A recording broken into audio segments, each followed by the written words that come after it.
나의 자녀 여러분, 내가 여러분에게 이렇게 쓰는 것은 여러분으로 하여금 죄를 짓지 않도록 하려는 것입니다. 누가 죄를 짓더라도 아버지 앞에서 변호해 주시는 분이 우리에게 계시는데 곧 의로우신 예수 그리스도이십니다. 그는 우리 죄를 위한 화목제물이시니 우리 죄만 위한 것이 아니라 온 세상을 위한 것입니다. 우리가 하나님의 계명을 지키면 이것으로 우리가 하나님을 참으로 알고 있음을 알게 됩니다. 하나님을 알고 있다고 하면서 하나님의 계명을 지키지 아니하는 사람은 거짓말쟁이요, 그 사람 속에는 진리가 없습니다. 그러나 누구든지 하나님의 말씀을 지키면 그 사람 속에서는 하나님께 대한 사랑이 참으로 완성됩니다. 이것으로 우리가 하나님 안에 있음을 압니다. 하나님 안에 있다고 하는 사람은 자기도 그리스도께서 사신 것과 같이 마땅히 그렇게 살아가야 합니다. 요한일서 2장 1절부터 6절까지의 말씀. 내가 그대를 알고 그대가 나를 안다면 우리 둘 다 성스러운 마음의 눈으로 서로의 가슴에 품은 생각의 의미를 분명히 볼 수만 있다면 진정 그대와 나의 차이는 줄어들고 정답게 서로의 손을 맞잡을 수 있을 것을. 장미가 송이마다 가시를 품고 있듯이 인생에도 숱한 걱정이 숨어 있는 법. 내가 그대를 알고 그대가 나를 안다면 모든 것의 참 이유를 마음으로 볼 수 있을 텐데. 시인 닉스 워터맨의 시 모든 걸 알면 모든 걸 용서할 수 있을 것의 전문입니다. 시인은 우리가 서로를 깊이 이해한다면 화해할 수 있을 거라고 말합니다. 내가 너를 알려고 하고 너가 나를 알려고 하는, 서로를 이해하려는 그 마음이 성스러운 마음의 눈이 됨을 보여줍니다. 그 성스러운 마음의 눈은 여러 겹의 벽 뒤에 숨겨놓은 생각의 의미를 볼 수 있게 하고 주저하면서도 서로의 손을 맞잡을 용기를 내서 평화를 이루게 해주는 것이죠.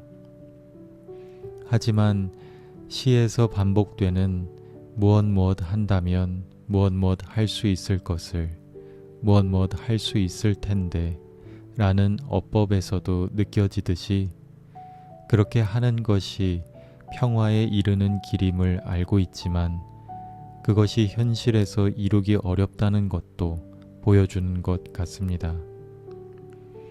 요한일서는 서로를 알아가고 깊이 이해할 수 있는 사귐을 강조합니다. 1장 3절의 말씀입니다. 우리가 보고 들은 바를 여러분에게도 선포합니다. 우리는 여러분도 우리와 서로 사귐을 가지기를 바라는 것입니다. 우리의 사귐은 아버지와 또 그의 아들 예수 그리스도와 함께하는 사귐입니다. 요한이 보낸 편지를 받은 공동체에는 그들의 사랑의 유대를 위협하는 가르침이 들어와 있었던 것으로 보입니다. 그 가르침을 주장하는 사람들은 교회를 사랑으로 연합하게 하는 그리스도와 반대되는 모습을 보여서 그리스도의 적대자들로 불렸습니다. 그들은 성령을 받아 말씀하신 예수처럼 자신들이 스스로 영감을 받아 말한다고 주장하는 사람들이었습니다. 그들은 공동체에서 그들의 기준으로 봤을 때 그리스도교에 대한 지식이 부족하거나 신앙적 체험이 부족한 것처럼 보이는 다른 사람들과 자신들이 한 교회로 연결되어 있다는 점에 회의감을 느끼는 엘리트주의자들이었습니다. 이들의 문제는 자신들의 수준만큼 도달하지 못했다고 생각하는 자매와 형제들을 낮춰보는 데에 있었습니다. 그들은 자신의 영적 성취에만 몰두하며 공동체 전체가 그리스도의 몸을 이루는 사랑의 유대를 무시했습니다. 주변 사람들의 필요도 보지 못해 서로 돌보는 일에도 참여하지 못했습니다. 이 교회 공동체는 사실 우리가 사는 세계의 축소판이라고 할 수 있겠습니다. 그리스도인은 이 세상에 발을 딛고 살아가는 사람들입니다. 이 사회의 구성원으로 살아가는 사람들이 그대로 교회 공동체로 들어왔고, 교회 공동체로 들어온 후에도 이 세계의 일부로 살아갑니다. 서로 다른 삶의 자리와 상황, 입장 차이가 있을 수 있습니다. 갈등과 문제의 가능성을 안고 그대로 그리스도교 공동체 안에 있습니다. 교회 공동체의 핵심인 그리스도의 복음의 의미에 대해 의견이 불일치할 때 공동체의 해체는 상대적으로 쉽게 일어납니다. 다른 무엇보다 서로를 하나님의 사랑받는 사람들이라고 바라보고 그 하나님의 사랑을 받은 이에 대한 존경이 필요합니다. 기본적인 존중이 사라질 때 사랑도 사라지고 공동체는 와해됩니다. 요한은 이런 공동체를 애정을 담아 자녀로 부르면서 사랑이 무엇인지 보여주신 예수 그리스도를 하나님 앞에서 우리를 위하여 변호해 주시는 분으로 소개합니다. 2장 1절의 말씀입니다. 나의 자녀 여러분, 내가 여러분에게 이렇게 쓰는 것은 여러분으로 하여금 죄를 짓지 않도록 하려는 것입니다. 누가 죄를 짓더라도 아버지 앞에서 변호해 주시는 분이 우리에게 계시는데 곧 의로우신 예수 그리스도이십니다. 예수 그리스도는 우리를 변호해 주시는 분입니다.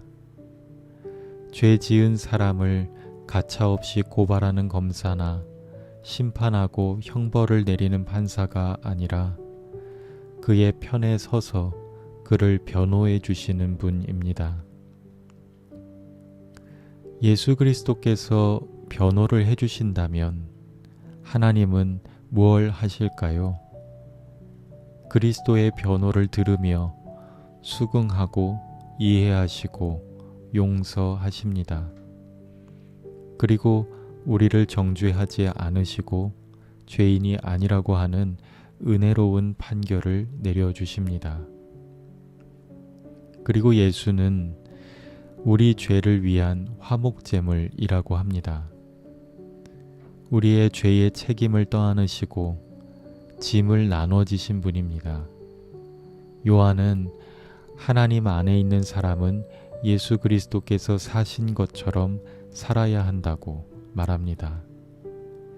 사람의 죄에 대해, 죄 많은 인간에 대해 이렇게 대하는 예수 그리스도와 하나님을 따라 사람들의 사정을 생각하고 그 편에 서서 변호하고 그 변호를 듣고 이해하고 수긍하고 분노를 가라앉히고 용서하는 사람들이 되는 것입니다. 죄짐을 나눠지며 책임을 나눠지며 화목하는 공동체. 우리 안에서만이 아니라 온 세상과의 관계에서 그렇게 하는 것입니다.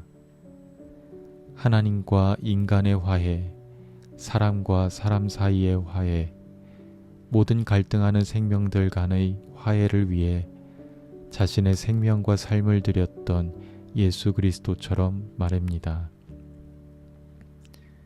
그것이 생명과 평화의 길인 것은 알지만 한 걸음 떼기가 어려운 현실인 것 또한 인정합니다.